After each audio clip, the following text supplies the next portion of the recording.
আমার ঘরের বায়ে থাকেন রাখো হরি। ডান দিকের পড়শি আমার আল্লাহ রাখা। কেউ বলতো এক বিন্দে দুটি কুসুম, কেউ বলতো একই গাছের দুটি শাখা। রাখো হরি মজুর ছিল কারখানাতে, আল্লাহ রাখা খিদিরপুরের জাহাজ ঘাটে। হপ্তা যা পায় মোটামুটি দিন চলে যায়, সুখে দুঃখে দুজনারই সময় কাটে। মাঝখানে যে আমি, ওহো ভুলে গেছি। জাত বা ধর্ম কি যে আমার কেউ জানে না, রাখো হরি আল্লাহ রাখা ভেবেই মরে। আমার নিরেট অবস্থাটা কেউ মানে না। আল্লাহ রাখা শুধোয়, চাচা খোদায় ডরাও। আমি বলি খোদা তো নয়, খিদে ডরাই। তার চেয়ে বড় শত্রু তো আর নেই হে দেশে। তার বিরুদ্ধে আমার যে হাত, জানের লড়াই। রাখো হরি বলে, দাদা বাক্যে রাখো, কষ্ট যা পাই সবই আগের জন্ম পাপে। ইহকালে হরিনামের জপ না নিলে পরকালে পড়তে হবে মনস্তাপে। হেসে বলি, তোমার হরি মাথায় থাকুন, পাপের বোঝা দাও চাপিয়ে আমার ঘাড়ে। তোমার মতো ভক্তজনের বইলে বোঝা, এতেও যদি আমার কিছু পুণ্যি বাড়ে। এভাবে দিন চলছিল বেশ। হঠাৎ সেদিন হিসিয়ে সাপের মতো গুজব ছড়ায়, পীর সাহেবের মাজারে এক মরা শুয়োর, মরা গরুর শিং পড়েছে বামুন পাড়ায়।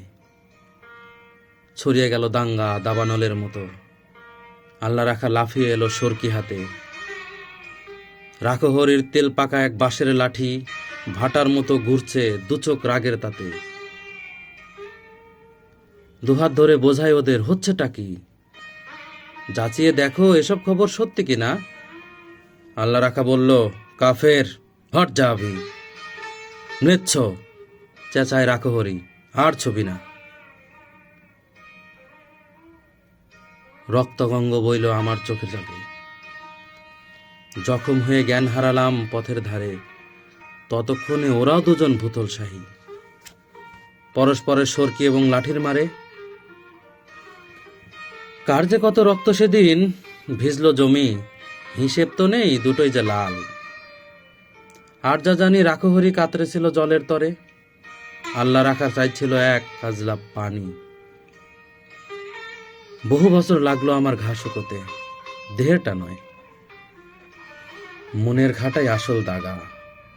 ঘরে যে যাই এই ইচ্ছেটাও আর ছিল না, ফিরবো কোথায়, ঘর তো আমার আগুন লাগা। তবু সেদিন চাইল কি মন গেলাম ফিরে। আকাশটা নীল, অলস দুপুর, ওই সে পাড়া উঠছে ফরিং, কোথাও গ্লানির চিহ্ন তো নেই। ইতস্তত ভাঙা বাড়ির দেওয়াল ছাড়া। আমবাগানটা তেমনই আছে, শীতল ছায়া, গাছের নিচে কুড়িয়ে রাখা আমের ঝুড়ি, টলটলে জল। তালপুকুরের পাড় ডিঙিয়ে কাদের দুটি দস্যি ছেলে ওরাই ঘুরি। হঠাৎ যেন বাজের মতো চমক দিয়ে এক নিমিষে উধাও হলো মনের ধোকা। সুতো টানছে আল্লাহ রাখার ছেলে করিম, লাটায় গুটোয় কানাই রাখো হরির খোকা। আমার ঘরের বায়েছে হেন রাখো হরি, ডান দিকের পড়শি আমার আল্লাহ রাখা। কেউ বলতো এক বিন্দে দুটি কুসুম, কেউ বলতো একই গাছের দুটি শাখা।